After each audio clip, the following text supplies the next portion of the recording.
Okay, a little after 9 on the East Coast, and that means it's a time for another episode of Shop Talk. 120 minutes or so of all the news we can fit from the motorcycle industry, all ends, every country, and a bunch of bullshit like that. So, I'm Chris Callan.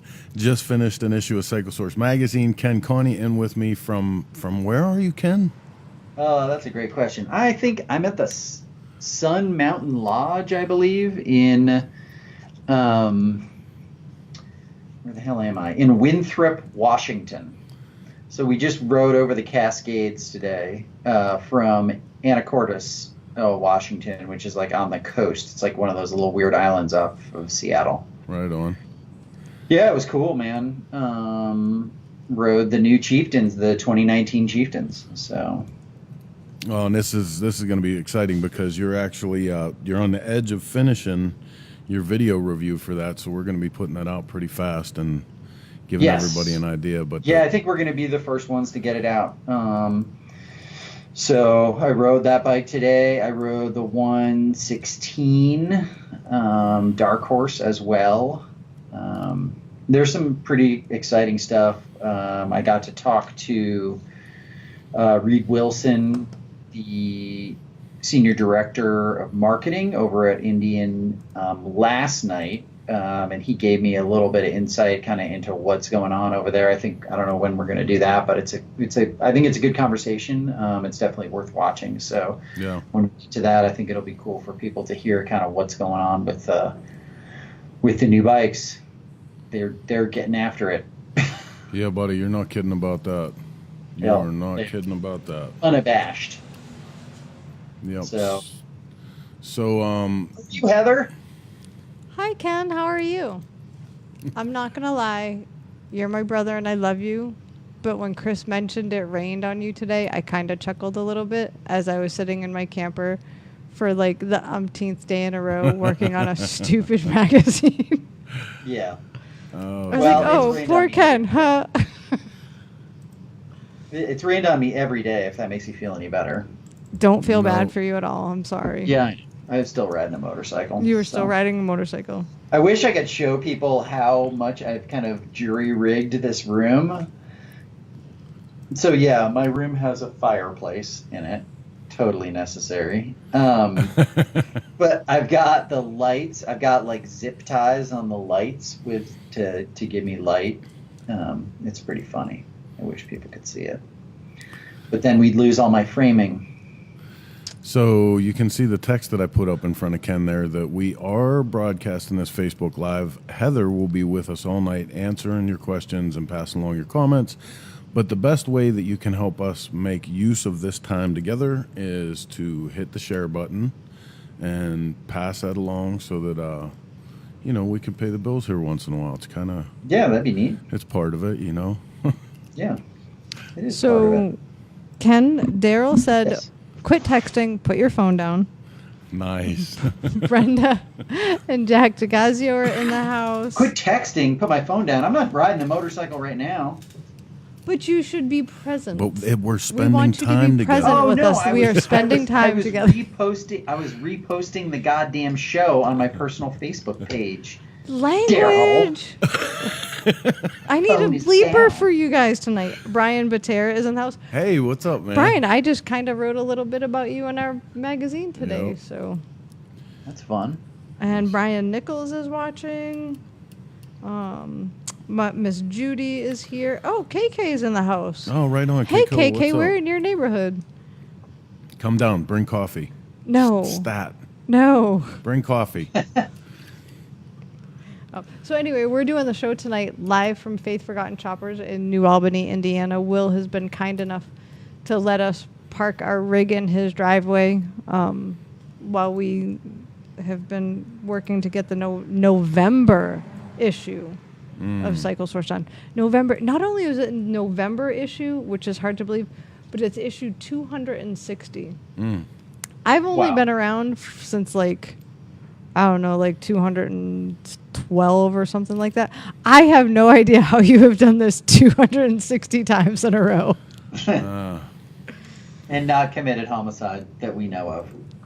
You know, in the beginning, man, like I said, it was just an easy way to get into the parties for free, and there were always strippers around we were taking pictures of. So you stopped drinking and doing drugs like a number of years ago. Why didn't you stop this too?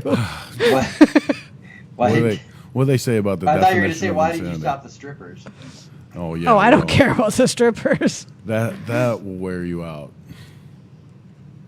So, yeah, anyway, man, we got a great show tonight. Lots going on. This was one of the things that we said last week on the show that, you know, this is typically the time of year that everybody starts talking about winding things down and the end of season. But it seems like now more than ever, there is so much shit going on.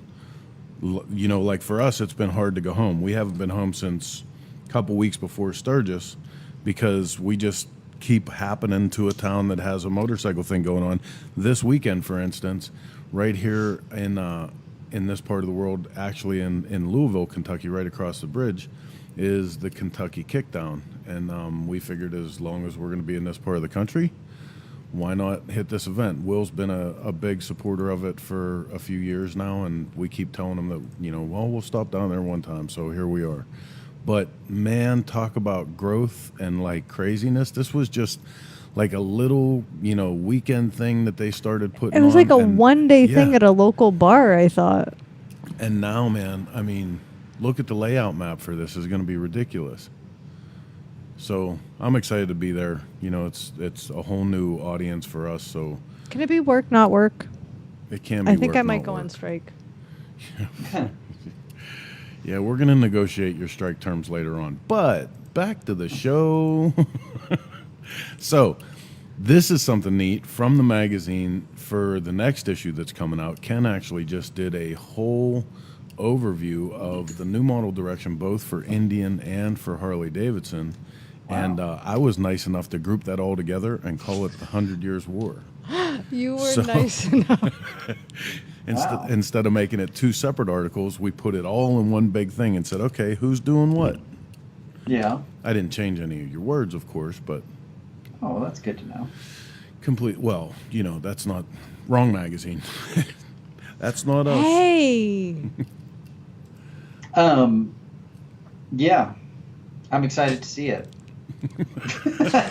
Wow. It's going to be one of those shows, huh? How it turns out. You know, I have this bad habit when we finish a magazine and it comes in, I don't look at it. I think I might actually have to look at this one. Just to see, because it went by It went so fast, dude. and it's all the Sturgis coverage, and I actually just want to look at it for the pictures. So here's something that's coming up later in the show that I want to tell you guys about. For all you tech heads, or if you know a tech head, make sure you get a hold of them and tell them in about a half an hour. In the chair to my right, we're actually going to have PhD certified tech Corey that heads up the performance department of Faith Forgotten Choppers. And Corey is crazy, crazy good with tuning, with dynamometer, with, you know, whether it's twin cam or Evo or even into Milwaukee 8s now. Corey's crazy good with tech. So we're actually going to have something different on Shop Talk. We're going to have a little bit of a tech line where we're going to talk to Corey about some tech stuff, and then we're just going to make them available to you guys to answer some questions. So you got some twin cam tech questions, or you want to know stuff about the Milwaukee 8s, we're actually going to be talking about some performance things that are going on in the world already for the Milwaukee 8s. I know Danny and the guys from Zippers are crazy around the clock getting stuff together for them. You know, Sure to Follow or SNS and everybody else. But there's one company in particular that's killing it right now with Milwaukee 8 already. They're putting together a 151 kit. And what? Yeah. Did you just say 151-inch kit? 151. Crazy, crazy, crazy. So we're going to talk about that. There's a full release on it in next month's issue of Cycle Source Magazine also. But lots coming up. It's going to be a good shop talk. But I think now we could take a little break and look at the news. Yeah. Yeah. You guys good with news? You like news? I like news. Yeah, I like news. We'll start all the way at the beginning with the anti-gravity batteries. You know, the more we look to customize motorcycles, the smaller we want batteries to be. And a number of years ago, the anti-gravity battery came out and just swept the scene. But soon after that were problems and, you know, people were reporting everything from them bursting into flames to just, you know. My battery went on fire Yes. in my bike. Yeah. It was Did actually yours, not really? in my bike. It was actually on the ground next to my bike because you can't charge my battery in my bike anyway. But yeah, I was in Sturgis a couple of years ago. Did I ever tell you that story? No. Oh, dude, I was at that place right there on Junction that I can't remember what the name of it is. Some shop right behind Hot Leathers. Uh-huh. And Oh, yeah, it's where Slippery Pete works. yeah. And I took my battery was dead, so I was like, hey, can you guys charge this? And I come back, and they're like, it caught on fire. I was like, huh? They're like, yeah, your battery caught on fire. I was like, oh, well, you must have not charged it right. They're like, well, that's $35. I'm like, wait a minute. What are you talking about? And they're like, yeah, it's $35 to charge a battery. I'm like, no, you caught my battery on fire. You Maybe didn't charge it was actually the fee to put the fire out. Yeah, they were charging you a dousing Yeah. fee. And then he was like, well, you can buy a new battery from us. I was like, and you can go yourself. Went to Walmart. Bought one. So listen, it's perfect that you're talking about that though, because I was kind of really wanting to use an anti-gravity battery in the most recent thing we were working on. This wasn't an anti-gravity, by the way. It was an EarthX lithium. Okay. Sorry. But I wanted to use one of these because of its size, and the thing that kept me from using it was always hearing this stuff about, you know, the anti-gravity batteries catching on fire and how finicky they are. And I was talking to Will here at Faith Forgotten. Come here and sit in, Will. Come here. Throw some headphones on. We're gonna make use of you being with us here. So this is Will Ramsey, Faith Forgotten Choppers. Is his microphone on? I don't get to see Will at all. I just get to see his shoulder. What's up, Ken? What's up, man? So these anti-gravity batteries, they unfortunately sometimes get a bad rap for catching on fire. The problem with lithium batteries is they have to be charged differently. You cannot use a normal charging system or a normal charger on them. So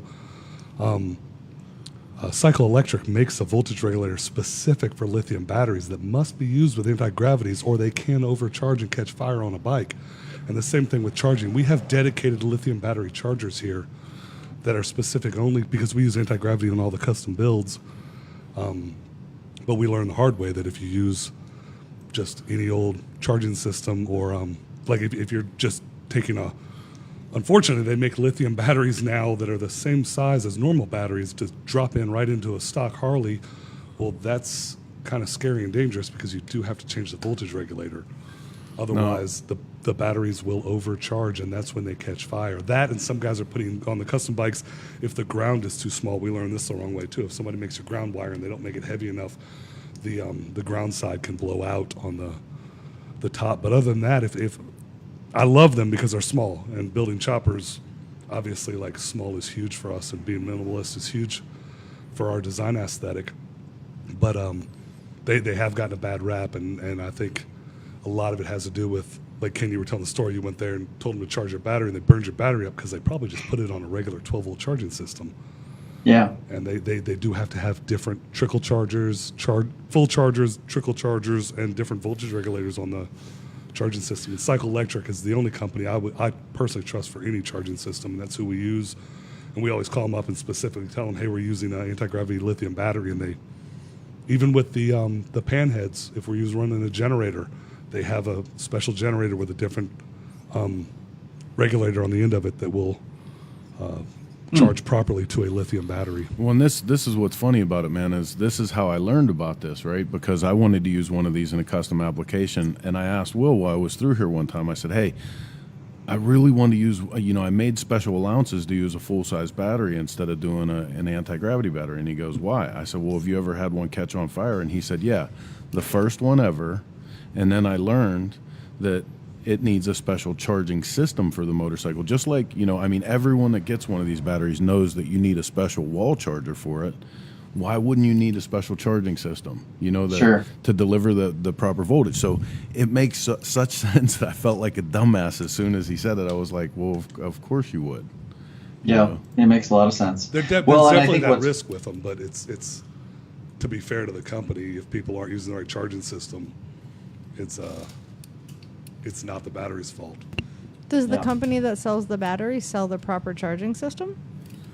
I don't believe they sell I components don't for think they sell motorcycles. charging systems. They may sell chargers. They do I'm not sell sure. chargers. But we just get them from like Batteries Plus. We just Gotcha. get charging tenders that are specific to lithium batteries. But do they give you the proper directive on how to properly use them? The funny thing is, I've never bought directly from Anti-Gravity.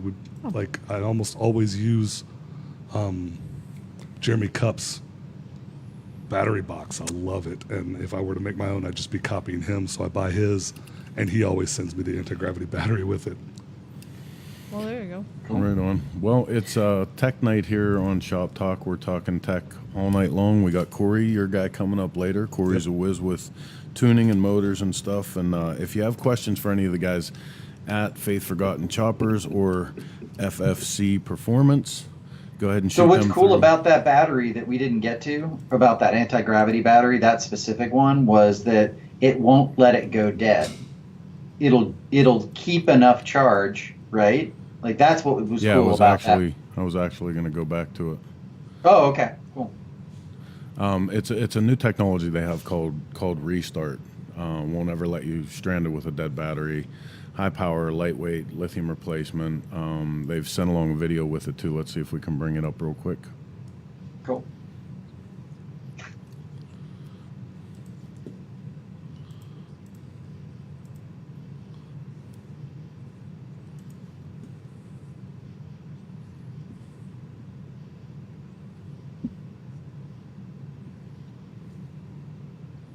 Now, I am a big fan of this idea.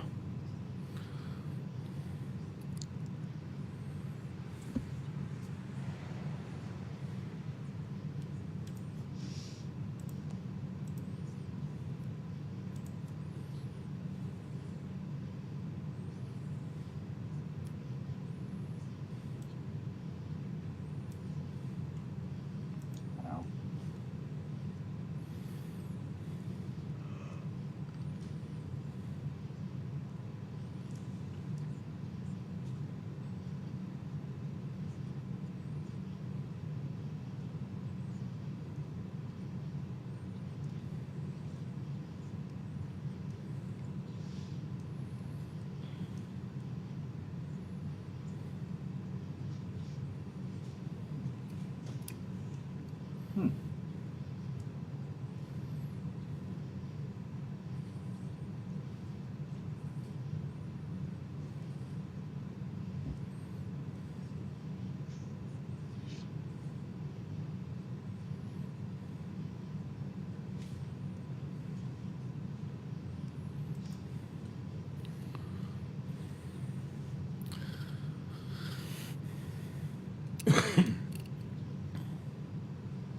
Now, I can tell you we fully intend to get this product and into our hands as fast as we can and put it through a series of tests, especially with fall and winter coming up. I want to see how this, if it meets all the claims that they make in their press releases and their commercials, this is going to be an amazing battery beyond the size. You know what I mean? Like, it really seems like batteries for dummies. Well, and you figure if they can get a car to run on batteries Yeah.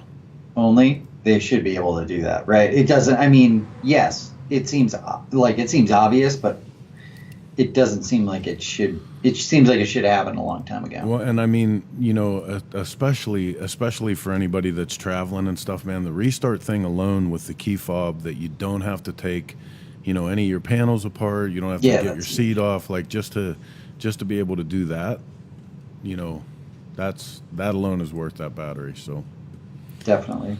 good on them, but it gave us an opportunity to talk about tech. And like I said, if you guys have questions, shoot them out through Facebook and we'll try to get you some answers. Next up in the news is the good people from Moto Guzzi have the V9 Bobber Sport. Made its debut at open houses in 2018. Immediately I saw this bike and I thought about the guys that are in the community garages all across the country are building shit like this all the time. This would absolutely be a bike for them. only thing that could possibly preclude them from this is the 10,690. I'm not sure. I mean, it seems like comparable to the Scout and, blah, blah, blah. But Yeah, that seems like such a number these days. That $10,000 mark seems like everybody more or less tolerates that. I don't know, man. I just think It seems like a lot to me. the $6,000 number is a lot more comfortable. Yeah. Can I back up a little bit for the anti-gravity question? And actually, Will, if you're watching or listening, I know you just stepped out. Somebody wants to know, on a stock shovel head or whatever, stock stator shouldn't be used, question, or just the charger itself shouldn't be used? Actually, what Will was telling me, and I can give you this, you can get a hold of Cycle Electric. Carl at Cycle Electric will be happy to take you through this. But from what I understood from Will, it's the actual voltage regulator, because it's regulating the amount of voltage that's going back to the battery. Back to it. Yeah. But we'll see if we can get Will back in here to speak on that in a second. Cool. All right, awesome. Let's see who else we got. Hank Hammern has fried 2 of those batteries himself. He said they overcharge very easily. Tom Kiefer is in the house. Brenda and Jack DeGazio says there's great info for people who use the batteries and don't know. I have 3 bikes with the anti-gravity batteries and use the correct charging systems. They're great. So general consensus based on our feed here is everybody digs them as long as they're used properly. Right on. Cool. Will, we had a question real quick. Did you hear us? Okay, Will was watching from the other room. Hello. So the question was if you could use a stock stator. As far as I know, like Chris said, the voltage regulator is what makes the difference. However, to be fair, all the anti-gravity batteries that I have used have been in full custom builds, and I always call Carl at Cycle Electric and let him know. So I generally always use a brand new full Cycle Electric charging system, usually the smallest one, like a 24 volt, because all we run is like a headlight and a tail light, and that's just about it. Maybe a starter. But we've always used a full system that came specific to the anti-gravity, but I believe that it's the voltage regulator that is so critical, because the stator just makes AC current, and Right. the voltage regulator regulates it and rectifies it to DC current and brings it down to the proper voltage. And I'm sure for anybody out there that wants more information, Carl is always happy to spend the time to get. I mean, he'll sit down and explain to you how his circuitry works. So I know he'll answer questions like that. Yeah, one of my favorite companies in the industry and great customer service. Absolutely. And a true American-made product, and it's Yep. electrical. And a lot of times you can't find American-made electrical components. Usually it's all Japanese.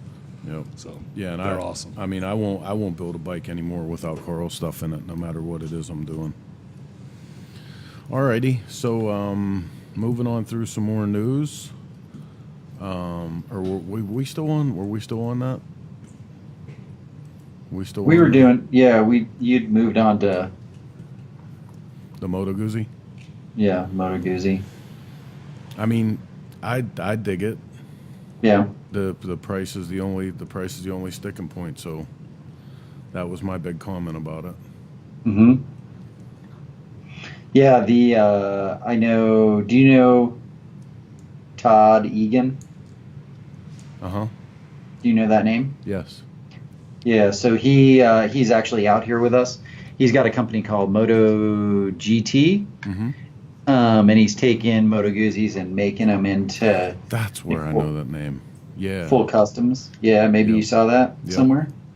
But he was talking about it, and he's like a total Moto Guzzi nut. So I'll have to ask him about, what those are like. But he seems to think that, they were super light. That's the big thing. Those things are like 400 pounds, and they're like 100 and something horsepower. Yeah. Like I said, man, there's a lot of great stuff going on right now. It just, for an industry that's so preoccupied with outreach and everything else, it just still doesn't seem like we understand the decades of of personal economy, you know, the 20s, the economy that goes along with you being in your 20s, the 30s, the economy that goes along with being that. I still feel that we've not reached entry level vehicles for real outreach for a younger demographic. Agreed. I mean, that's, you know, talking to the people at Indian here. The same with Harley, you know, that it's just not really on their radar. You know, outreach to like the next generation of rider is just not on their radar. Yeah. Because they're so preoccupied with unit sales right now. You know, somebody better start planting some seeds. No, for sure. You know, I'll tell you what, man, and you want to talk about that, like it was kind of what spawned my editorial for this next issue. Believe it or not, Pat Jansen, this came from Pat Jansen. Pat Jansen said, with all this outreach and everything else, he said, you really want to see growth in the motorcycle industry. He said, each manufacturer should look to their specific core demographic, and they should look to inspire the core. He said, because it's your core that will inspire growth. He said, and if you think about it, he said, that's how it happened when we were young. It's a really good point. And I'm not saying that there's not, I mean, the outreach that's going on and the inclusion is fantastic, but he's right about the fact I got into most of the things that I love and do today because of the guy that I grew up next to and watching him. Anything that he did, rode dirt bike, I wanted to ride dirt bike. Play guitar, I wanted to play guitar. You know what I mean? You get that through association and inspiration from the things and people around you or the people that you look up to, you know? Sure. So, well, and you know, if you think about it, 3-4 years ago, I don't think that any of these major OEMs even talked about the core, right? I don't because know it was the only, it was it, right? Like that was it. There was no talk about anything but that, but they never called it the core, and now it's really obvious that that's, you know, kind of a fading demographic for a lot of people. So anyway. Which, I will tell you one thing. I that I don't know if I was supposed to hear it today or not, but I heard that once Indian changed the front fender on that bike, on the Chieftain Elite last year, they doubled their sales. Really? That's what they said. This was something I overheard that I was probably not supposed to hear. Which would be way more impressive if the original number was giant, you know, because if you're selling 4 or something and you make a change and you sell 8, that's not as big a deal as if it's 40,000 and you're selling 80,000. No, but I mean, it's still thousands, I'm sure. Right. You know, but I just think it's interesting, and that's, you know, makes sense why they're like, oh, well, we're going to make, you know, that on a lot of our bikes now. And boy, there's little question that it's having impact, because the industry right now is completely abuzz at the changes that they're making. Oh yeah, it's pretty crazy. So hey, this thing from Kawasaki. Yeah, dude, I want this bike. I dig it. I want this bike because it makes me think about, like, you know, back in the early 80s, the Hog Killer Kawasaki's. Yeah. Oh, this thing it looks sick. Yeah, it looks fun. So there was a woman, I can't remember her name, who was on the Why We Ride, and she had the RS, not the Cafe, but the RS. And she said it was such a blast. Yeah. She said, you know, she couldn't really open it up because she was riding with a big group, but she said it was a lot of fun. It just looks fun. Yeah, buddy. Yeah. It looks smaller than it probably actually is. Like it doesn't look that big, but I think I don't know what the dry weight on it is, but I bet it's, you know, 500-600 pounds, something like that. It looks like a whole bunch of trouble for me. Oh, yep. yeah. Yeah. So. Yeah, I dig it. Top features. Let's see. No. Cafe exclusives, retro styling, power and performance. Did we get anything there? No. Piss off. That's what I got. Wait a minute. There you go. Just had to scroll. 475 pounds. Okay, that was close. That ain't a lot. No. No, not for 948cc motor. And what's the starting price point on that? Oh, $12,000. Yeah, see, Yeah. we're right. You know, but And it only comes in one color. Isn't that great? It Oh. only It comes in the Kawasaki green. Okay. No bueno. What are you talking about? Only one color? Are Yeah. you kidding me? That's the color That of is the generation. the only color you can That get is in, and it's that the only color. one they should make it in. That color says to me, "Let the good times roll." That's right. Oh Jesus! Yeah, Chris. High five. That's what's up. All right, enough with the bromance. Moving on. Let the good times roll. All right. But nobody else could pull off that color, by the way. No. True, I will say that. There was You know nothing what I'm about saying? it that I was like, ew, it Like, fits. you know, you look at those like Mopar cars that tried to pull off that color, you're like, ugh, what? So Ken, while you were on your Indian press junket, you actually got Yeah. some time to do a pretty cool interview that we're gonna bring up here in a little bit. You want to talk a little bit about that? Yeah, so I got to talk to Reed Wilson. He is the Senior Director of Marketing at Indian Motorcycles. He's actually from the Washington area, about 20 miles north of where we started today, so almost at the Canadian border. And grew up riding dirt bikes, and just, you know, we had a great conversation. You're going to hear... you know, I asked a couple tough questions, not tough questions, but the obvious questions. And you're going to hear there's a lot of messaging about Indian DNA. Right on. You're going to hear Indian DNA and so I actually went and took a picture of the old, what they call the locomotive fairing today, next to the new fairing, and it shares a lot of the same lines, and they kind of go in because it goes into what it is, you know, what they changed, and so you're going to get to hear a little bit about that in this interview, kind of what they're thinking, what their strategy is, that sort of thing. So, okay, so I just want to I want to add to this real quick that while we play this interview, since Mr. Reed's schedule was crazy, while we play this interview that was recorded earlier, you will be able to make comments, and still, if you have questions, you can pass them on. Ken's mic is still on. We're still here. We're going to play the interview and still interact. And Ken will. I was going to make a cup of coffee, dude. What? I was going to take a nap. Yeah, everybody just hold still. But I'm tired. Come on, man. Here comes the interview. I'm Ken Conti, and I'm here. I can't listen to that. ShopTalk, Forever Two-Wheeled Podcast. I'm here with Reed Wilson, Senior Director over at Indian Motorcycles.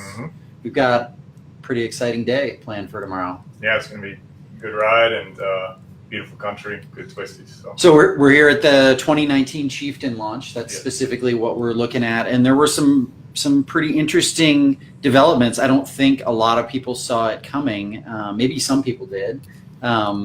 But there have been some significant changes in the 2019 Chieftain lineup. Do you want to talk about that a little bit? Yeah, what we're really trying to do is evolve the brand to appeal to a wider range of customers.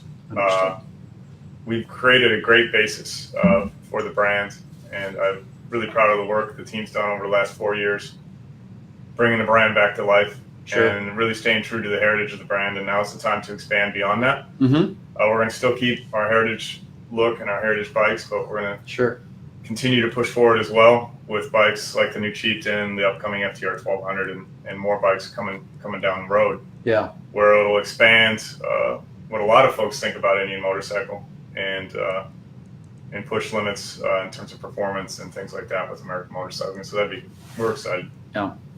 Well, I think one of the things that's the most notable is the fact that the fairing changed. And yeah. I owned a 47 Chief. Like Yeah. I love Indian, like there's a piece of me that really feels nostalgic for the brand, but also that the new kind of Art Deco look of the previous fairing, or the Yeah. one that your guys are keeping for the classic. Yeah. I understand why people like it. It's not for me. Okay. Like, it's not my thing, Yeah. you know? And so seeing that evolution of what you guys have done with the fairing is really attractive, and it makes a lot of sense to somebody like me who goes, Yeah. you know, that fairing is a lot more what appeals to a much broader audience. Is that kind of what you guys were after? Yeah, that's what we're after. It's a little Yeah. more contemporary, more streamlined, Sure. a little more aggressive. Yeah. It meets a much larger demographic of riders in terms of what they're looking for Sure. in a motorcycle. There's true Indian DNA. The designers that worked on it, you literally take the existing, what you call the Art Deco fairing, Yeah. and you just carve out a few areas, Yeah. and you take the driving lights out, and that's kind of what we did. And there's still the signature Indian lines into the Yeah. fairing. And so it is a evolution of the brand, but again, if folks like the more traditional look, it's still available. Yeah. And I think it'll bring a lot of new people into the brand. Mm-hmm. I've had thousands of conversations over the last few years working on Indian. And the greatest thing on Indian is no matter what, everyone has a lot of respect and really love for the brand. Sure. But for the bikes, they say, I love the brand, that bike's not for me, or Yeah. what have you. And we're going to develop more bikes that expand the brand and appeal to a wider range of riders. That's great. So there's a few updates on the Chieftain, and that's, you know, specifically kind of what we want to talk about today. I'm not going to take a ton of your time. I know we've got a lot of work ahead of us the next couple days, so I don't want to dominate. Somebody's got to do it. I don't want to dominate your time, but you know, do you want to talk about some of the other things other than the fairing that have updated? The one thing that I did see that I was like, you know, I hope they didn't get rid of the adjustable windshield. To me, that is like, I don't know how it. To me, at first, I thought it was it seemed like, it was just too much. I'm like, who needs a windshield that goes up and down? Yeah.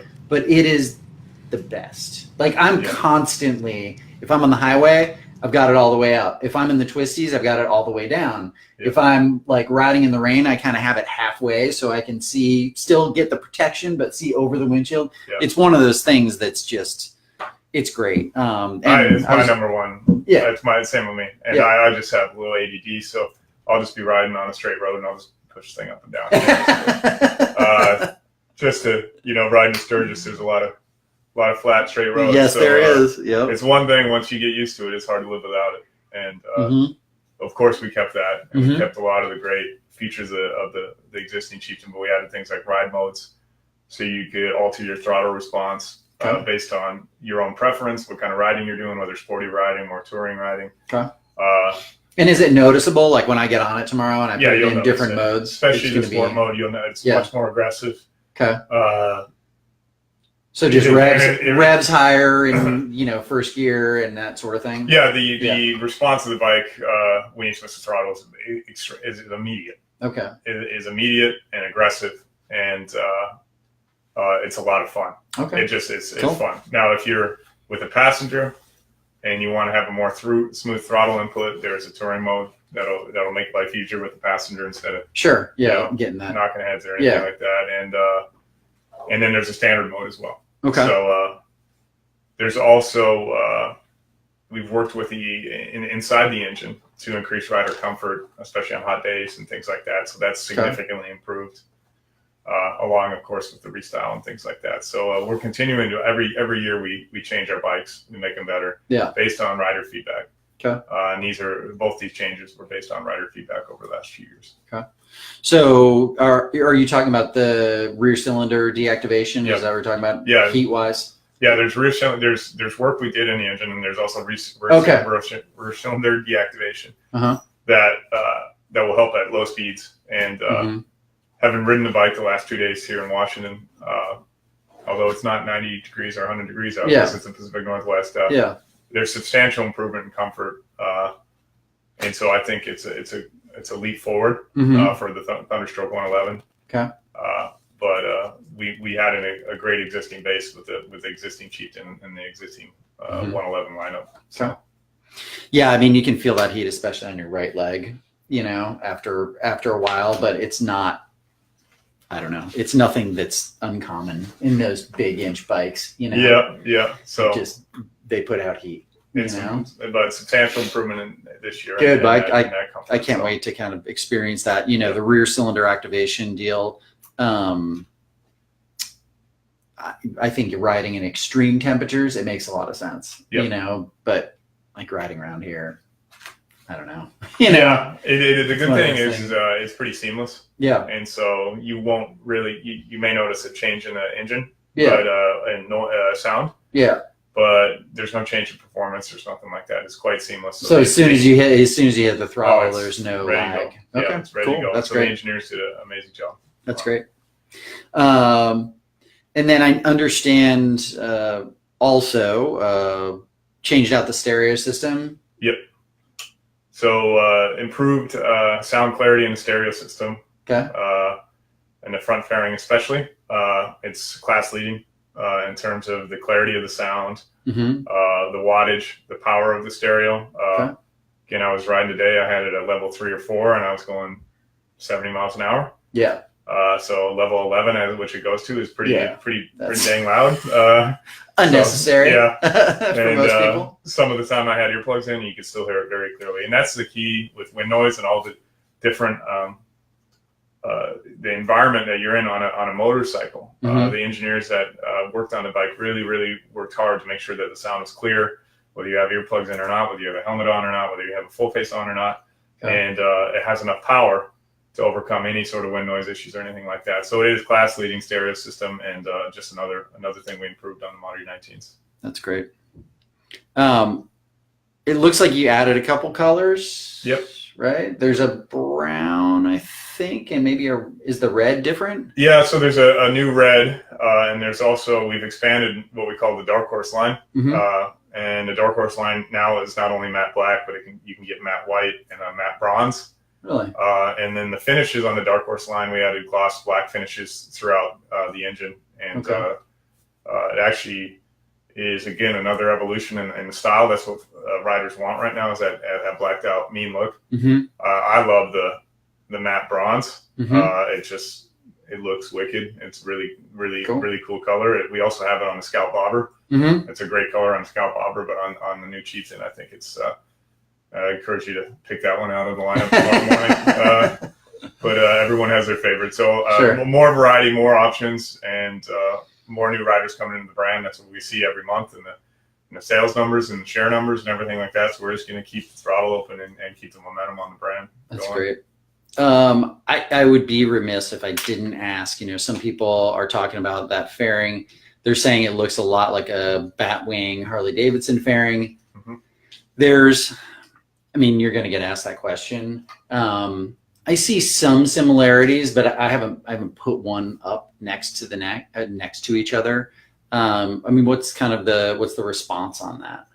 Well, there's Indian DNA in the fairing. Mhm. What we actually did was take the existing Art Deco, we kind of call it the locomotive fairing, because it was Sure. inspired by the old style locomotives with the 3 lights. Yeah. And we just carved out some of the bigness of the fairing, and Mhm. we took out the driving lights. And so it's sleeker, it's more aggressive, Yeah. but it is truly Indian. It's got a vent in it, Yeah. I noticed, which is helpful. Yeah, but we believe we know there's true Indian DNA in the fairing, Mhm. and we just made the Chieftain a little sleeker, more aggressive, more contemporary look, and I think that's what you're going to see going forward from Indian. Again, we built a great base with a strong lineup of heritage bikes that really paid homage to the original Indian motorcycle company, and now that original company pushed limits too, and Sure. did amazing things with their bikes around performance and racing and things like that. Mhm. That's the standard we have to live up to, and that's what we're going to do with all the products coming forward over the next few years. Right on.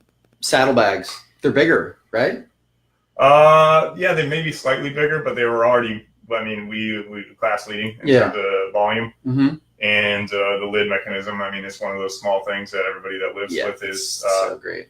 I would say, easier and higher fit and finish than some other bikes out there, and strength and durability on the hinges and things like that. So we've had a lot of discussion on the hinge and the amount of engineering that goes into that hinge. And if you take it out, it weighs quite a bit. But we do put a ton of craftsmanship and quality into the bikes, and that's what you see in those little details like that. Cool. And I noticed there's like a trim piece that can go.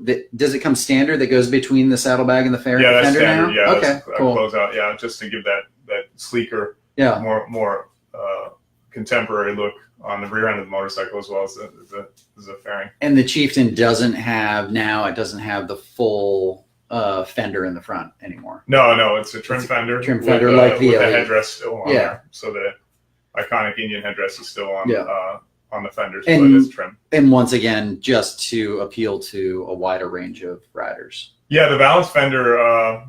There's a segment of riders that love it, Sure. and there's a segment of riders that, hey, I want to see the front wheel. Yep. And not every Indian ever made had a balance fender. Actually, Yep. most of them did not. Yep. So Correct. there will be bikes that continue with the balance fender, but a lot of new bikes will not have it because we don't want to be hamstrung by saying we have to make it look like a 1946 Yep. Chief or something. Yeah. You know, there's a ton of bikes that Indian Motorcycle made that we continue to be inspired by all the way going back to, you know, the 1910s and early 1900s. You know, so. Let's close out with because, like I said, I know you got a ton of time or a ton of stuff to do, but just give us a little background on your kind of history with motorcycles, Indian, that sort of stuff. Yeah, I grew up around here. Okay, cool. We're in Washington State. I grew up riding dirt bikes in the hills around here, and rode my entire life. No, I didn't work in the motorcycle industry until about 5 years ago. Okay. And did a lot of other things, and had an opportunity to come work on Indian, and it was a dream. Yeah. And now I find myself in a position to lead marketing and product development for an American motorcycle brand that has great ambitions. Yeah. To do some interesting things and push boundaries and launch motorcycles that I've been dreaming about since I was a kid. It's such a privilege to be able to do that, to be part of something that you always wanted to be part of. And we're dreaming about bikes when, you know, you're 15 or 13 or whatever. And saying, why can't an American motorcycle company do X, Y, or Z? And now I'm lucky enough to be part of a company doing that. So. Yeah. Awesome. Right on. Well, I really appreciate you taking the time, and I'm really looking forward to riding these bikes tomorrow. So thanks a lot. Appreciate it. Thanks a lot. So, Yeah. you know, I mean, it's not, you know, between two ferns by any means. well, I mean, I especially like the answer about the Indian DNA and the fairing, because that was the most uncomfortable 30 seconds on our show in a while. Well, I mean, it's got to be asked, and I mean, it's not. They're not. You know, they're not trying to copy anybody per se. Well, but it's what the market wants, right? I mean, try to copy it or not. I mean, and everything else that Indian is saying on the track, you know, in the design lab at the dealership, they're going after Harley's throat. You know what I mean? And that's just the next logical step, is that now that they have a product that's an alternative brand, it's a satisfactory brand for the consumer base, they're starting to pare the differences down and give the consumer, like you said, what they want. And dude, man, I mean, big trouble. there's a much better chance of me buying a Chieftain now because they changed the fairing. I would have never bought one previously because that locomotive fairing is not my thing. That Art Deco look is just not my thing. Not for a modern bike. For a 46 Chief, you bet. Well, and you know, it's funny because and it's not like they got rid of it either. You know, you can still get the full faired, the whole thing. You know, of all the things that we have access to from being at Faith of Forgotten Choppers tonight, I'm going to bring someone else on real quick. Craig Harriman is actually the general manager here at Faith Forgotten Choppers, and Craig has a pretty extensive history in and around Harley Davidson. So I wanted to get you on for a minute, man, just to talk about, you know, exactly what we're saying right now. You know, there's the 100 Years War is alive and well, and I mean, Harley Davidson has their hands full with Indian. Yeah, absolutely. Yeah, they definitely do. I've been seeing that over the past couple of years, I've been seeing that pop up quite a bit, especially in the obviously with the flat track. That is definitely Indians giving them a run for their money for sure. So for people who might not know, give your history a little bit about your professional history. Well, I was with Harley Davidson for right around 15 years. I started in '03 with a dealership in north side of Indianapolis. I went in there as a parts guy. That dealership actually housed Honda and Harley, and I came from the Honda world. I started in '98 with Dreyer Honda in Indianapolis, one of the oldest Honda dealerships. So Honda was my background, and they needed a parts guy at this north side Harley Davidson Honda dealership, and that's where I cross-trained myself to learn Harley Davidson, so I could be a little bit more valuable on the counter, being able to fill both roles. I wanted to do more in the dealership, and at that time, my parts manager told me I wasn't going to go anywhere because I was too good on the parts counter, so he didn't want me to leave. So I branched out after learning the Harley, the PhDs, the pace tapes, and things like that, learning, educating myself through the Harley Davidson University program. And had a dealership in San Diego reach out to me and want me to come out and be a service advisor. And I'd never done that. I figured the best place to learn to be a service advisor is in Southern California, where they never park their motorcycles, constantly riding. So I went out there and I learned in a high volume dealership how to write service, very high stress. But I figured that that's the way that it was supposed to be in the service departments. Learned there, came back to Indianapolis, applied what I had learned out there, got a phone call from a guy that I actually learned from, and he had moved to Carson City, Nevada, and he called me and asked me to come out there and write service for him. And I went out there, and I was there for 3 years, became a service manager. And then from there on, I was fortunate enough to move around the country to various different dealerships. So in a 15-year span, I've been able to work in 9 different Harley-Davidson dealerships. And I've been a service manager and an assistant service manager, and I've never applied. Which basically, working your way through the ranks, people recognize your ability to get things done and product knowledge and service operations. So I was very fortunate with that. Well, the reason I wanted you to give that rundown real quick, man, is the next question, and probably the most obvious one, is after all that time, 2 decades worth of both Honda, Harley Davidson in that part of the industry, what brings you to an aftermarket shop? I mean, this was, I know a little bit of the history, that there was almost nothing on the other side of the fabrication wall here. Yeah. Will's very well known for his parts and everything else, but what makes you at this time in motorcycling look and say, okay, well, this is going to be a good investment of everything I've learned up to this point? Well, what I learned throughout the years doing this in different locations, certain things work in different spots, and you can kind of mold your geographical location as to what's going to work best. Over a period of time, I was noticing that things were kind of meshing together, and it was all becoming the same. And it seemed that, and this is just my opinion, obviously,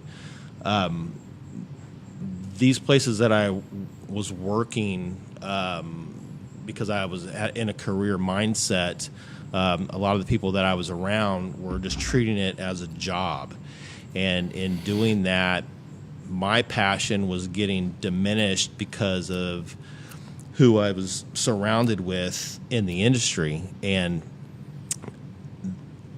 they feel like they want to be part of a family atmosphere, but some things get kind of clouded, and it takes away from my dad strapping me to the motorcycle when I was 2 years old, and growing up on his gas tank and melting my shoes on the cylinder head, and trail riding, and getting my first motorcycle when I was six, excuse me, and every day getting off the school bus, jumping on my motorcycle and riding, those things just became a piece of your life. You're Absolutely. You're molded into that, and that's who you are. And being in the industry and working in those dealerships, I found that those people didn't hold true to the way that I was raised. And, if they're faking the funk as we, progress through this, you kind of you see that, oh, this is just a corporation. This is just dollars and cents and money, and how many units are we going to move, and we got to hurry up and get these points, so we can have more bikes, and people are they're losing touch with, for my opinion, what the motorcycling industry meant to me. So when I got the phone call from Will, I was actually in Northern California. I was working in a dealership in Northern California, and at that point, I was probably 5 years past where I wanted to be. I didn't want to do it anymore, but it was so easy to walk into a dealership with a thick resume. They hire you on the spot, and they think that you can make them a whole bunch of money, and it kind of all becomes the same thing. When Will called me and asked me to come and do this, I jumped on it, knowing that what he does and the passion of what he does, and he cares about the motorcycles and the people that he's building these bikes for. It's a personal thing, and I wanted to experience that again. I wanted to feel what that was like when I had first gotten into it. So coming out here, and he turned me loose, and I took all of those years of what I had done in each one of those dealerships, and I put it in this building, in this operation. And when you walk in here, you know that the guy behind the counter is passionate about the bikes. Yeah, we're a business, and we want to make money, don't get me wrong, but at the end of the day, they're motorcycles. Yeah, I'm wondering, if you think it's specifically a Harley issue or if it's an OEM dealership issue. That I'm not 100% sure, because I've been with Harley for so long. Starting with Honda and being able to dabble with Yamaha, Suzuki, and Kawasaki. That was a multi-line dealer when I was with Dreyer, and it still is, and it's even grown since then. But being with Harley Davidson, you're want to be part of that because you want to be part of that heritage. You want to be part of that nostalgia of what that Harley Davidson brand is, and you want to feel like you're part of the family. And you're going to hear that welcome to the family. You're going to hear a lot of that when you're in the dealerships, and that's great. But when you're on one side of the curtain and you're putting on that show, some things just kind of get lost. You're doing all that for somebody else, and your passion for what you're into it for, if you're very passionate about it, it kind of it goes away. So for me to think if that's just across the board, it's kind of hard to say, because I haven't been in a Kawasaki dealership. I don't know how. I'll tell you what, I can tell you this, because right around the time 13, 14 years ago, when Cycle Source went to the national newsstands, we used to publish 2 magazines at once, and one of them was called Trackside Report. So I had the occasion, every 15 days I published a magazine, and on the off times of Cycle Source, I found myself in Yamaha, I found myself in Honda, I found myself in Suzuki, and truthfully, man, I think it is more of a boundary that's between OEMs and aftermarket than anything else, because I can tell you crazy dealership stories from the other manufacturers too. You know, where like little tricks that the manufacturers would put on their dealerships to get, you know, flooring discounts and you know, and all of a sudden they're sitting there with 2,500 motorcycles and they're renting garages all over town. Sure. Because they all show up at once, you know. So there's a lot of there's a lot of struggle at the corporate level, no matter what brand you're repping. Sure. But, you know, part of what we were talking about today, and what I dug what you said there, you know, we came up with a philosophy here real recently when we're talking about outreach, that one of the most important things that needs to happen when we're looking to add new customers, Harley's looking for that 2 million new customers in 10 years. You have to reignite that passion in your core. Your core will do so much work for Absolutely. you. They'll go out and get those. They'll go out and get you part of those 2 million new customers. Yeah. I tell Will this. Coming here, I actually fell back in love with my bike. I mean, there were a lot of times I'd leave the thing sitting in the shop. I mean, I just, you know, get in the car and leave, and it's like, hey, you got a bike? It's like, yeah, got a bike. Where you gonna ride to? I'm not gonna ride anywhere. You know, I'm working 60, 65, sometimes 70 hours a week. You know, just trying to get these numbers and trying to get this production up and make this stuff happen and get all this done. It's like I don't even want to deal with it. I don't even want to be part of it. So actually coming here and being able to do what I do the way that I do it and not have my hands tied has been a blessing for me, because I ride my motorcycle every day. You know, And Ken, I'll tell you, like, he's no slouch. Like this cat's a hustler. I've been here for, you know, I was here for a few days, then we went to Cherokee, then we came back to finish an issue of the magazine here, and these guys don't sit around. I mean, they got it. Yeah. They got it going on. But the thing that they're saying, that passion, everybody here is like a family, and they go and they do stuff together, and it's, you know, it's a really refreshing thing to come into a place like this where there's creativity and energy and drive, man. It's a special thing you guys have going on. Yeah, and Will allows us to make mistakes, you know, and that's the best thing that you can do to grow is, you know, allow your people to make mistakes, and then, you know, educate and learn and laugh at it. You know, it's like, okay, did anybody get hurt? No. All right, cool. It was, you know, you all got your fingers? Yes. Okay. What did we learn from this? Don't stick your hand in there. Okay. So that's the great thing about working for a guy like that, and is like, you know, yeah, he's a boss and yeah, he's an owner, but he's just, man, just to sit around and talk to the guy for 2 minutes, you just, you know, you're humbled just to be around him. So for me to be here is it's a blessing for me, because man, I was looking to go drive a tow truck or something. 'Cause it's pretty bad. Well, you know, while we're talking to you about, you know, the differences in the culture, because like from '98, man, I mean that almost outlines the whole stretch of me with the magazine too. And there's many differences, but you know, from your position now, your perspective, I can ask you. We're talking a lot today about where exactly is the market. You know, the big wheel bagger, the performance bagger, the club bike guys, like, you know, how important is performance versus, you know, bolt-on stuff, and how important is that to soft parts? Like, where are we? Because you're the guy that's day to day. You are mom and pop shop owner. Yeah. That we're always supposing that we know what's inside your head. Where are we as the industry? Well, I think there's still a lot of those guys out there that they walk in, they walk up to the wall, they pull it off of there, they think that's neat and it's shiny, they pull the 3M tape off of it, they stick it on their motorcycle and they call it custom, and they go down the road.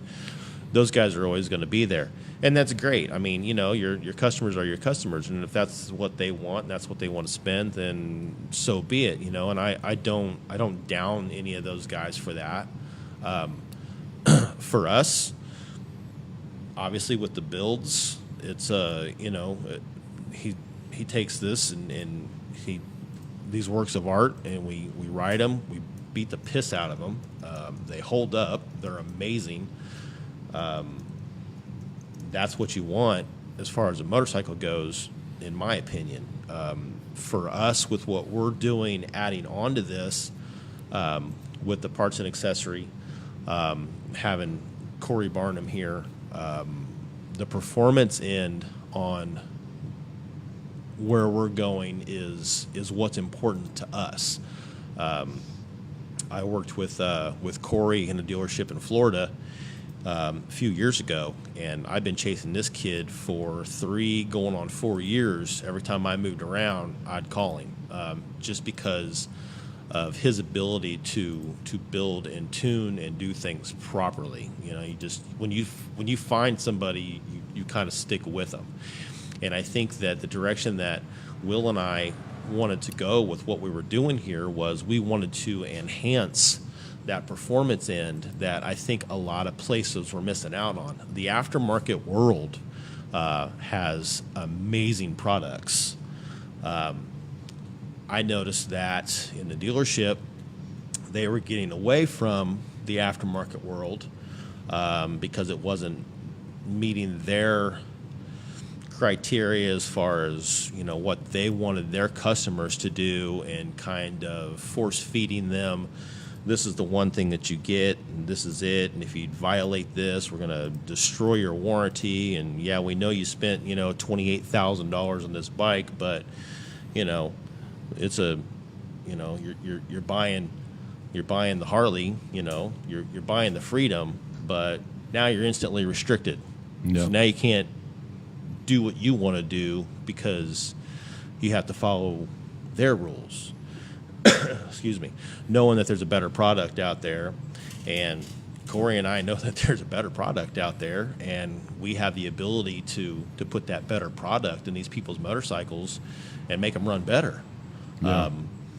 Some of those guys are still nervous about their warranties, and I get that, and I completely respect that. But there's, you know, some guys out there that's like, you know, I paid this money for this motorcycle, and I want to do what I want to do to it, and that's why they're finding their way over here. Well, and that's the thing. That's the thing we talk about all the time too: appreciation versus depreciation. You know what I mean? Like, I was at Bonneville one year, and there was a group of guys that actually parked their bikes at the edge of the salt flats every day. And rather than ride out the 5 miles to the pit, they would wait and get a ride from whoever they could get so that they didn't get the salt all over their bikes. And I mean, listen, salt is really hard on a motorcycle, but I rode my bike out there because it might have been, it didn't end up being the only time, but it may have been the only time I was going to ride my motorcycle on the Bonneville salt flats. I'll take on a little bit of salt damage for that. You know what I mean? Sure. So Absolutely. same kind of thing goes with, you know, the warranty question. I mean, it's a hard line to walk. It is. You know, but it is your motorcycle. That's the thing you're going to work for every day, making that payment, man. Like you gotta dig it. Yeah. You know. It's like, oh man, it's cool. I got a Harley, but I can't do anything to it because they won't work on it. That makes me sad.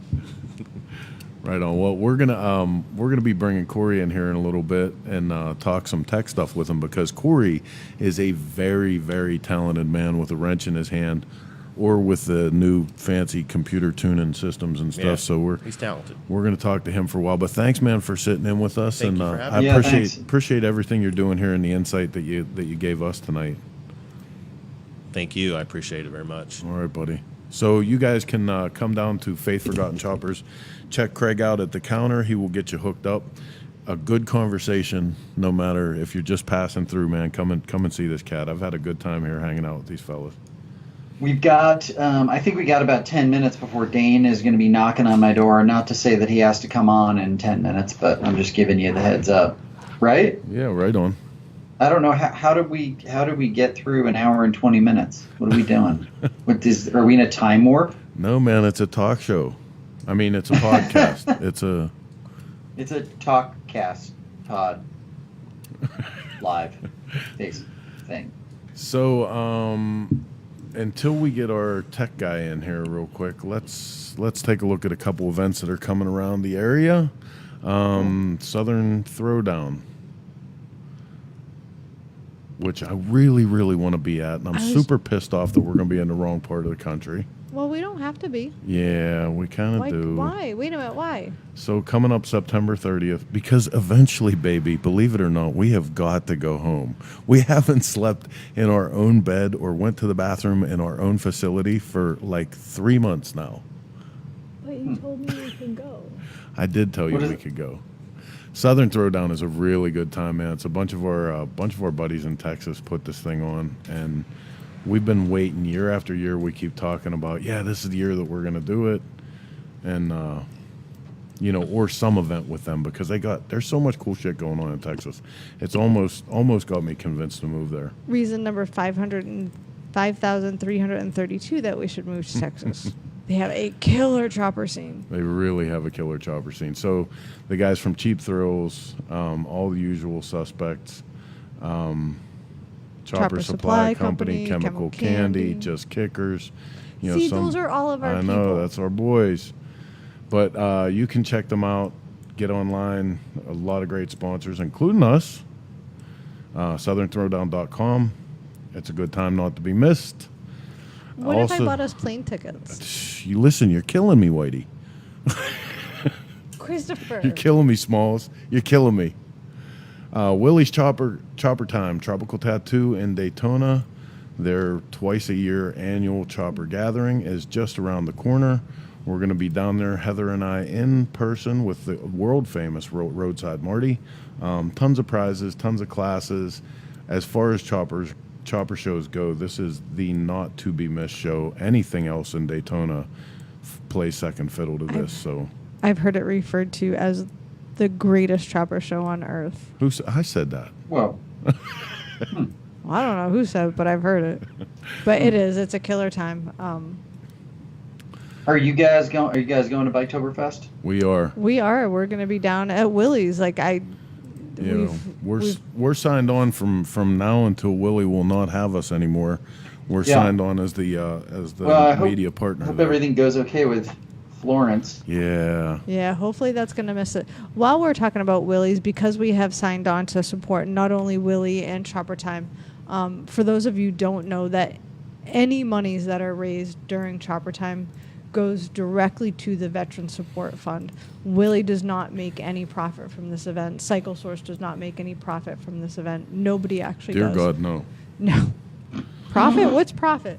But anyway, if you have a product or some swag or anything you would like to send our way to help sponsor that show that we can use for prizes and giveaways, please reach out to me at cyclesourcemain@comcast.net and help support the veterans.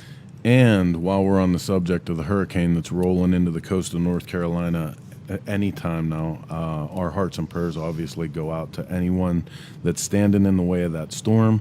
Please don't be foolish. If there's a chance for you to leave your stuff behind and get to somewhere safe, it looks like this is going to be a hell of an event to ride out. So I've been making my phone calls this week to people that I know and, checking on them, check on the people that you care about, and put everybody in the path of that storm in your prayers.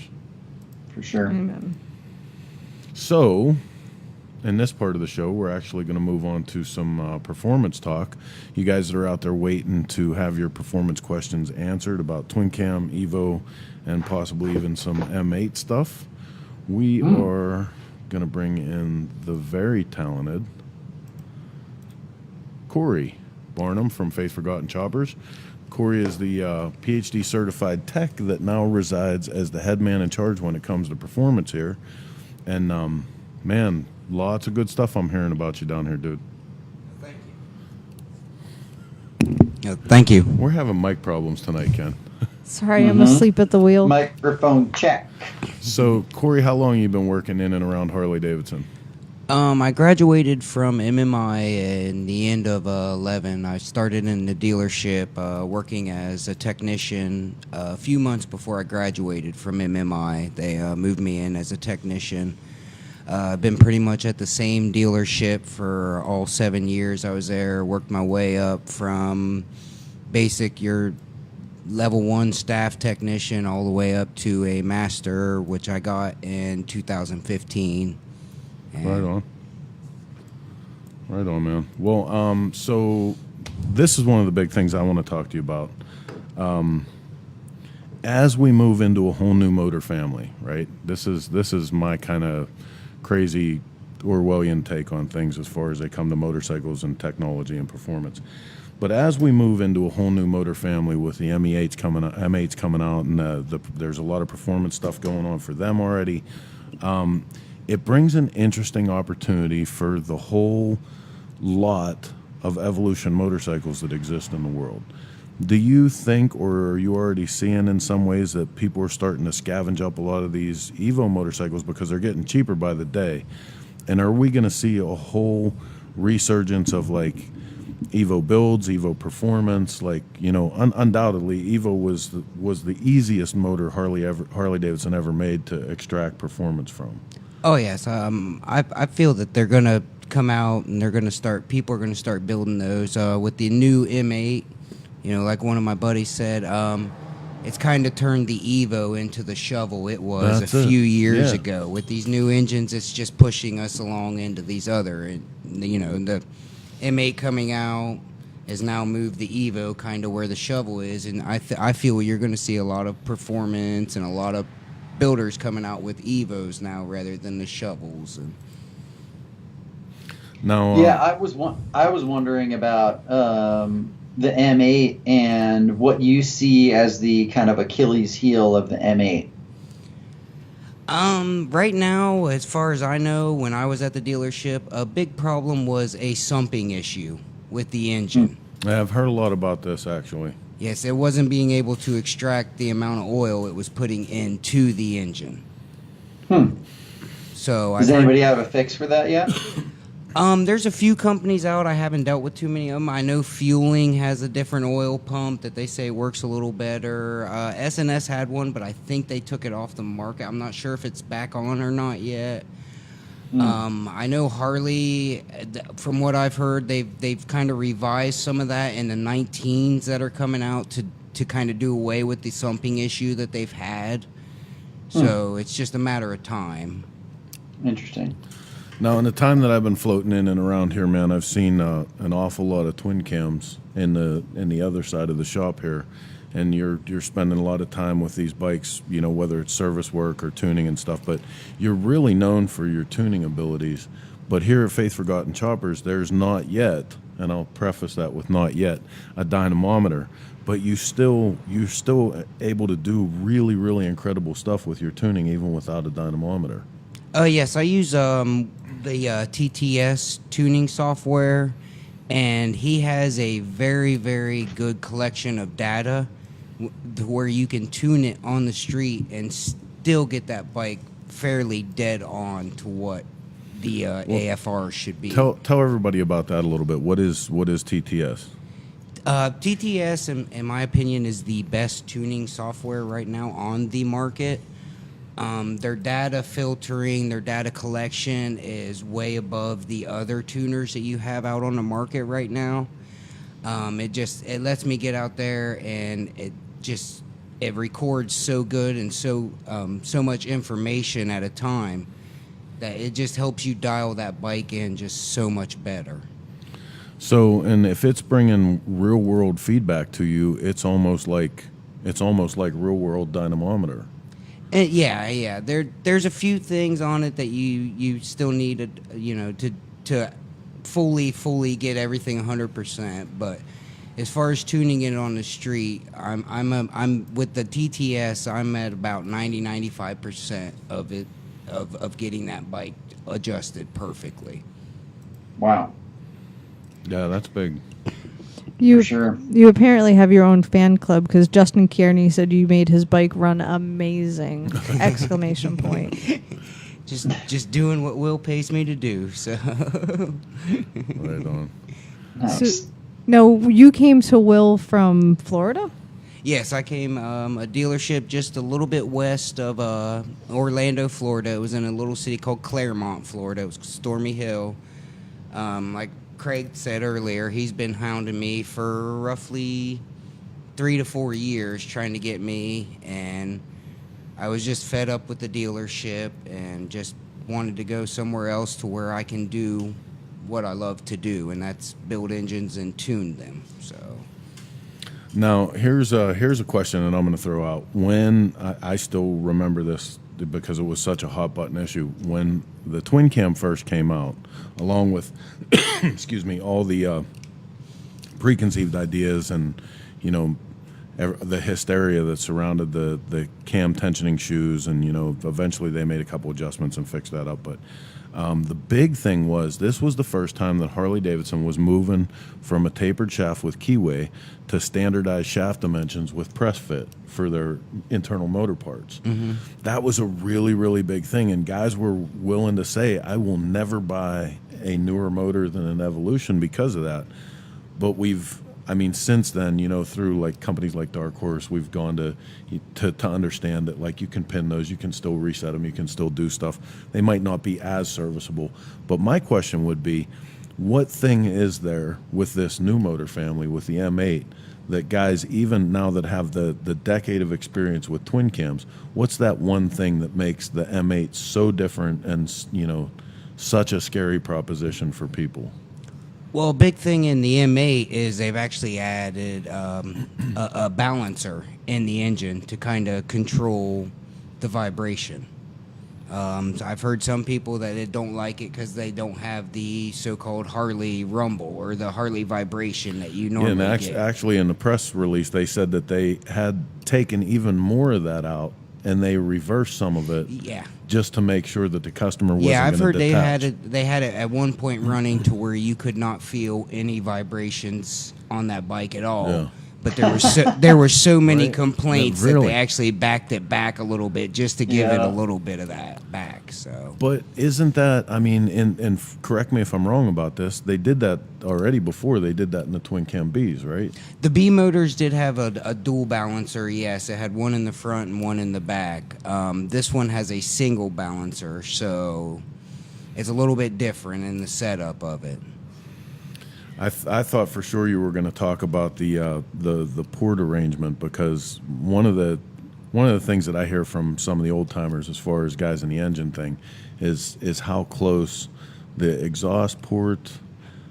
I'm going to speak out of my element right now, but there's such a thin wall between one of the ports and the. Help me out here, Corey. The oil, I'm yeah, struggling, buddy. on the exhaust. I'm struggling. On the exhaust valve, there's the oil cooling or water cooling that they have now, depending on which motor you buy. Yeah. And there is a very, very thin wall between the two of them. I know a couple head porters that have actually, when the M8s first came out, when they were trying to port the heads, Went right through it. They went right through it Yeah. and ruined people's heads because of it. So it is a very, very thin wall between the two of them, yes. He was just going to let you flounder there for a little I bit. know. Yeah, that was fun. Way to go, Corey. Listen. I was starting to sweat in my collar and everything. I was like, Jesus Christ, I'm on the air in front of everybody. You notice how I'm just kind of keeping quiet over here. Yeah. That's ladies and gentlemen, my co-host Ken Coney. Yeah. Well, hey, I did have a question for you, Corey, about the Revolution motors. So it sounds like they're going to put a 1250 version of that out. What Yeah. have you seen with the Revolution motors as far as performance, problems, that sort of thing? Well, they had a Revolution 1250 in the V-Rod. But I haven't heard much about the the new Streets or something that has the smaller Revolution motor. So I'll have to look into that one, to be honest with you. Okay. So the new, the adventure bike that they're coming out with and the custom that they're coming out with, they said is a Revolution 1250. So it's probably just a revamped version of the V-Rod engine. Yeah, I'd probably say that. Yeah, like I said, they had the V-Rod had the 1250 Revolution motor that they came out with. Some of the Screaming Eagle V-Rods had the Revolution 1250, and I want to say some of the Muscles had the 1250 CC1 too. So, Interesting. See, you learn something new every day, Chris. Right. Today I learned that thing was between the exhaust port and the cooling. yeah, I guess thing. you would call it the water jacket, oil jacket in the head. Yeah. It's the valve taint. I can't believe it was you that said that and not me. The entire audience right now is just aghast that was Ken's comment. I'm so tired. So, I guess another question is, as companies like Leading Edge Performance, right? Because Leading Edge is a big topic everybody's talking about right now. That was the company, Ken, that I mentioned to you, the 151 for the M8. Yeah. As companies like that are coming out, and right behind it, I know from talking to Danny Fitzmaurice at Zippers, and I know the guys from S&S are going to be invested on a performance package to go along with these M8s. As that stuff starts to happen, do you see the possibility of an emerging aftermarket performance industry start to rise up through continuing the performance development of twin cam and evolution even? Oh yeah. The new M8, as a lot of people have said, has kind of gone back to a little bit of the evolution. It's got the single cam now versus the dual cam one. So, I mean, I see, them kind of taking the knowledge of the new engines and retrofitting them back to the older ones. Right on. So. Right on. That's something I actually hadn't even thought about that. Yeah, that's interesting. Yeah, I hadn't thought about that either. So just to remind you guys, we are on Facebook Live. Corey's going to be here with us for a little bit, and we're inviting you to ask him questions. If you have questions about the twin cam motors, twin cam tech, tuning for twin cams, Evos, any tech that we might be able to get you through with a PhD certified Harley tech sitting here with us right now, go ahead and shoot them up through Facebook, and we'll get them answered for you. So, Ken? do we have any questions, Okay, Heather? Ken. Anyone? Let's see. Well, I don't have a question, but Michelle Louise Bartram, that is my sister, just posted that she's glad we brought up modifying your Harley and not worrying about it because she just started riding and was torn between customizing her 2004 Sportster or keeping it stock. And I'm flustered because this is my sister and I didn't know she bought a motorcycle. Nice. Bring that sucker to Pennsylvania and we'll chop that shit up. Say 04, See? I don't think you're worried about a factory warranty anymore on that See, one. hey, listen, she looks nice, right? She's all polite in her little outfit and stuff, and then chop that shit up. That's what you get. I learned it from you. Oh, yeah, you learned it from me. You learned it from me. You're a chopper hussy. Christopher! You watch your mouth. That's right. Should wash that with soap. Oh, I think I just ratted my sister out to my mother. Awesome. Hey, listen, we got a lot of Sportster parts that we can hook that thing up with. That'll be a lot of fun. They're coming next week. Shelly, bring Good. it with you. Yeah, we'll spend some time with Shelly over the winter and hook that Sportster up with some lead sled stuff and some lowbrow parts. That's what's Nice. up. All right, so what else you got, Blondie? You got anything else from social media? I got nothing. All I know is that my mother and my sister are coming to our house next week, and I just ratted my sister out. I think we may stay in Kentucky. So, Corey, this is something we can talk about because I've been pushing Craig and Will from your shop to do a Bonneville a Bonneville effort for next year, because this cat right here, Ken, cannot ride a motorcycle other than the complete full open end of its throttle. And I bet how much do you weigh? About 120. 120 pounds. Geez. And dude, I don't know how he stays on the motorcycle because like the whole time that we're sitting here working on the magazine for the last 4 or 5 days, you hear "Brow!" And I'm like, yeah, there goes Corey. As he's test riding the performance modifications he's making on motorcycles. Got to make sure they run right. So. Right Nice. on. But I would really love to see you guys take, this whole combined effort and end up with something at Bonneville, and you as the pilot. Absolutely. I'd be willing to do it. So. Just gotta talk. just gotta talk Will into it. Yeah. Yeah.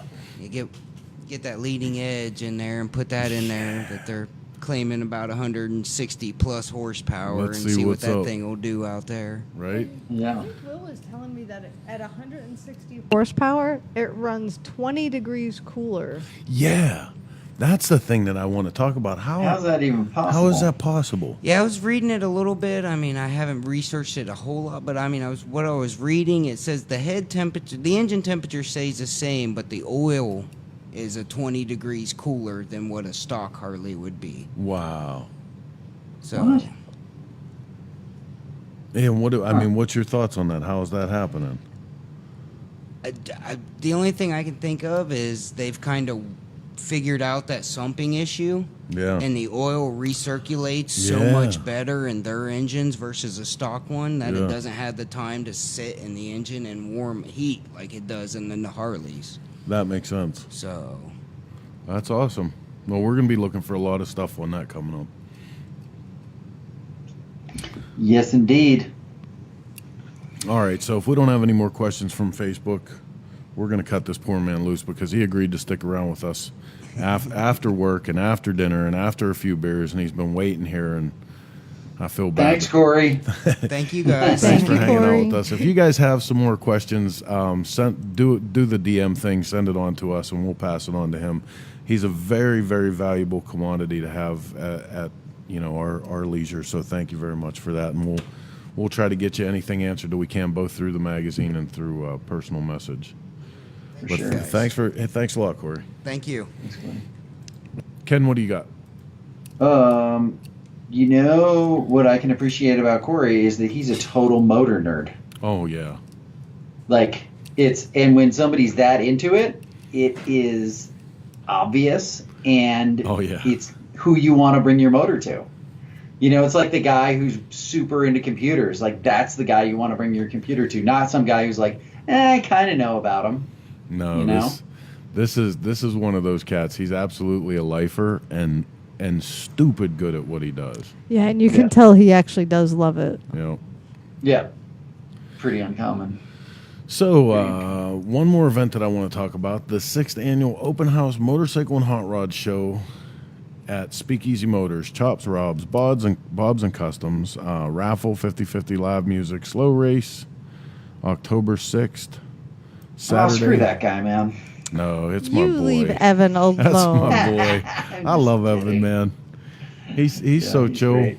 And again, Yeah. he's putting this event on, and all of the proceeds go straight to Autism Speaks, which is an effort that is near and dear to Evan's heart. So if you are in That's that awesome. area of New York, please visit Evan. And I mean, seriously, he puts a lot of effort into it, dude. Like, while we were in Sturgis, he was on Grease and Gears Garage with us and did an entire custom gas tank, like from scratch, built the whole thing right on stage. And at the end, he just left it sit on the stage with a little tablet beside it, and you came up and wrote your bid on, and all the money went to Autism Speaks. You know what That's I mean? great.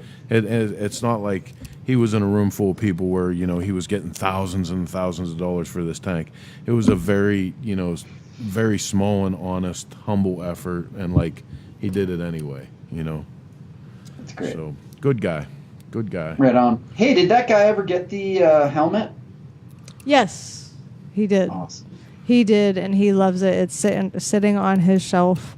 The winner, the auction winner, is one of the greatest human beings I think I've ever had the pleasure of meeting. And he Yeah. always does so much to support the motorcycle We community. can say who it is, right? And well, he tends to like to remain anonymous. So, Okay. because Cool. he did his bid directly through me, Cool. but he knows who he is, and I cannot thank him enough supporting us and everything so many other people do. Yeah. Consistently, this man ends up as the benefactor for most of the people's beginnings, most of the people's endings, everything in the middle. When somebody needs help, he's the guy that's always there, whether Yeah. people know that he is or not. So Yep. If We- there were, we love you for it. yeah, the world would be a much better place if there were a few more like him in it. Absolutely. Right on. That's cool. That's cool. Dane is not knocking on my door. Okay. Well, then that sounds like about all we have for this week. If Dane's not coming, we're going to pull this thing into the station. Yeah. Woo woo. It's been a long week, man. And Woo woo. by next week, we'll be back off of the road for a minute, which will be awesome. And we can have a couple minutes to put our poop in a group, right? Yeah, I'll get guests. It'll be awesome. As always, thank you guys for spending your time with us. Your time is precious indeed. And, Thank you, Faith Forgotten Choppers, for playing host to us. Right. Yeah. Right. We could Thank actually. you, Indian Motorcycle, for doing your thing. And I could getting take you Reno. around the shop and show you that we're actually just sitting right in the middle of Faith Forgotten Choppers. I almost feel a little guilty because they had to stop working so we could do the show. So anybody who watched and enjoyed it, please thank Faith Forgotten Yeah, Choppers for their absolutely. space. Here, I'm going to show you the cool stuff is on the other side of the room, though. Look, that's where Will gets down. He's building great stuff over there, boy. That's always secret Mad Lab. Oh, and real quick, shameless plug. If you like the show, please share it and Yeah. help us spread the word about the show. Yeah, this is an uncommon thing that goes on. Actually, the only one of its kind in our industry right now, and we're trying to grow this so that it becomes a good tool for both sides of the aisle, for the industry itself and for the people that are riding. We're trying to pass on good information from good people that are looking to do good work. So, your part of that is to please press the share button. One more thing. If there's somebody you want us to have on the show, if there's somebody you want to ask questions to or that you'd like to learn more about, let us know. We'll try and get them on here so you can talk to them yourself. Yeah. I've got Kerry Hart is on this ride, and so I'm going to corner him tomorrow. Good. Make him commit to getting on the show. He was supposed to be on it a few weeks ago, but we'll get him on. Yeah, no more. Don't tell me about your publicist. You know, we just want to shoot the shit for a little bit. Yeah, exactly. I'm a ball buster, huh? They are. It's funny that I'm in the media. Boy, I need to Yeah. shave too, boy. I need to get off the road, Ken. Me too. I'm excited, actually. I'm going to be home next week, and my kids aren't even going to be there. Oh no! No, I'm not excited that my kids aren't going to be there. I'm excited that I'm excited that I'm going to be off the road, and I'm going to be able to get a lot done. Right on. Chris, Awesome. Gary Hahn says, show that sporty. Which Sportster, Gary? Yeah. I'm not sure. We got a couple. We built a couple this year. Oh, maybe he's talking about the one we're going to chop up of your sister's. Oh, I don't know. I haven't seen it. Apparently, I didn't even know about it. Are you making a Cholo Sportster? No. Yes. No. Oh. No, it's going to be a Softail.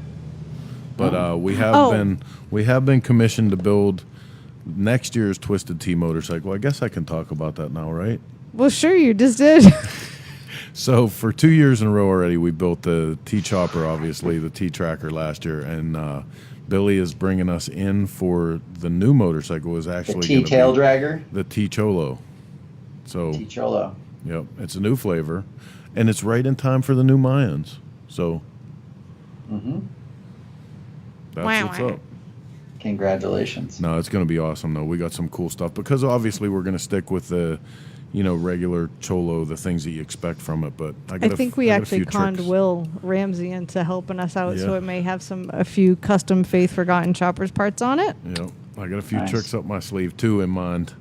I do. I bet you do. I do. All right, man. Again, like I said, thanks for hanging out with us. Oh, Yes. Gary wants to see his wife's. His wife's. Oh, Gary wants. Listen, Gary, that bike is looking so badass. Hang on.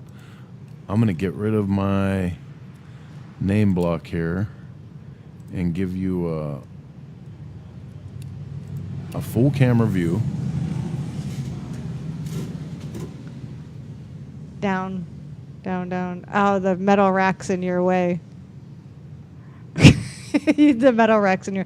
Wait, there. wait, come down this way. It's awesome. Yeah, we really dig the frame. Actually, I was commenting on it the other day. I love it. Listen, this is the thing about that, Gary. When that bike's done, I want to feature it. That's how cool. That's how cool it looks right now.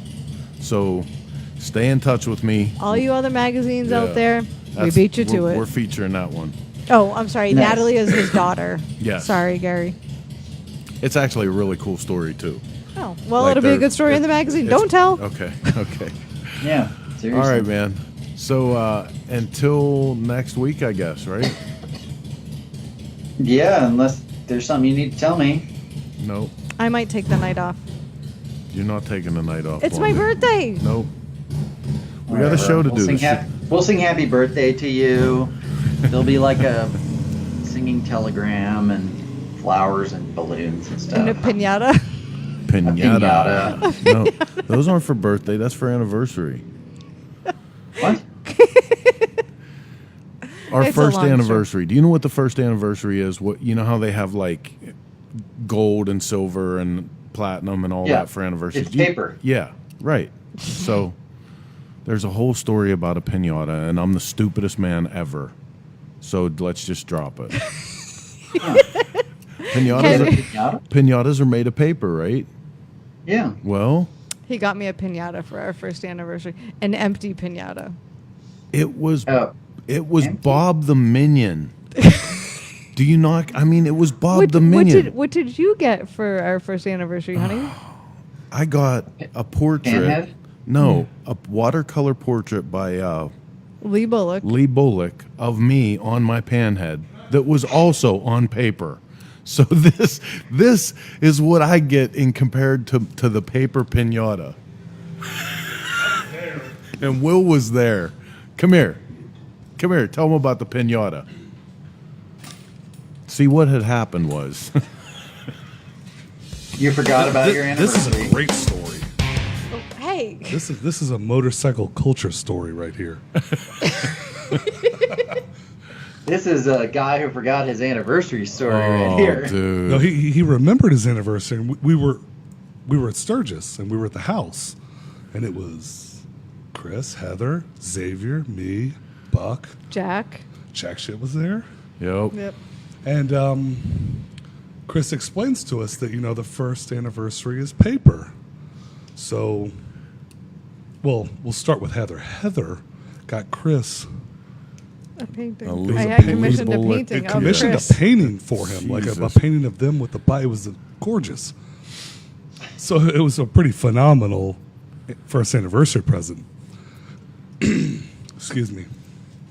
Chris got his wife a pinata of a minion, a single-eyed minion, like the yellow minion. She loves the Minions, dude. It She was a loves them, pinata. but she loves the Empty Minions. pinata. It was an empty pinata at that. So we're all sitting in the house at Sturgis, and you know how you can still get giddy when you're older, just like a little kid? Well, it just kept going. And Xavier and Buck and Heather and I and Jack were laughing so Literally hard. grown Chris men got on the floor Chris got so laughing. mad. Hey, you know what? Listen, So mad he about stormed out of the house. this is the thing. Yeah, right? Yeah, because you guys are a bunch of ball busters, and it was just getting worse and worse. Your old lady got you a gorgeous commissioned picture. You went to Walmart and bought a pinata of a fucking minion. It sounds so much worse when you say it. It sounds so much more accurate when I say it. But see, this is the thing. Her mother set me up. She did. We got a box right before we left for Sturgis, and I'm sitting there thinking, her mom keeps sending me messages. Don't forget the anniversary. Don't forget the anniversary. I'm like, how could I? You tell me every day. And she says, it's paper. And I'm like, I don't even know what that means. But then a week before we leave for Sturgis, a box shows up at my house, and it's paper plates and paper napkins. And it says, life is short, use paper. And I'm like, okay, I'm in. This anniversary's easy. It's no big deal. I get any shit made out of paper as long as it's something cool. We're good, right? No. Brother, guess how are you going better to blame than her most mother things. for that? Right? How are you going to try to put this shit on her mother? Will, I think you need to help him for the next couple of years. Here's the thing, and this is my only offering in any kind of defense. We have the pinata to this fucking day. And a picture of me wearing a minion suit in the Yes. dressing room at Walmart. And it's a great story. It's a great story. So if I had to lay down my ass to set up a great story for our first anniversary, I was willing to make that kind of sacrifice. You took one for the team, huh? I took one for the team. There you go. Ladies and gentlemen, a lesson of what not to do for your anniversary. Don't buy your wife a pinata. No. Oh, Jesus. So anyway, Will, I want to thank you for having us over to your shop, buddy. It was great doing the show live from here. You got some great people working with you. I love coming here. What? What? My mother said, "Don't you dare blame her." I love that your mother watches the show every know. other time. All right. Well, let's do the sign off bit because this shit has gone on Yeah, too but long. Can we get? What are we doing? What are we doing for signing off? I just, I'm Chris. Bye, Felicia. Bye, Felicia. Bye, Felicia. Bye, Felicia. That's a good one. I like that. All right. I'm Chris. He's Ken. That's Heather. See you That's next Will. week. Yeah. All right. We good? Yeah. All right. Later.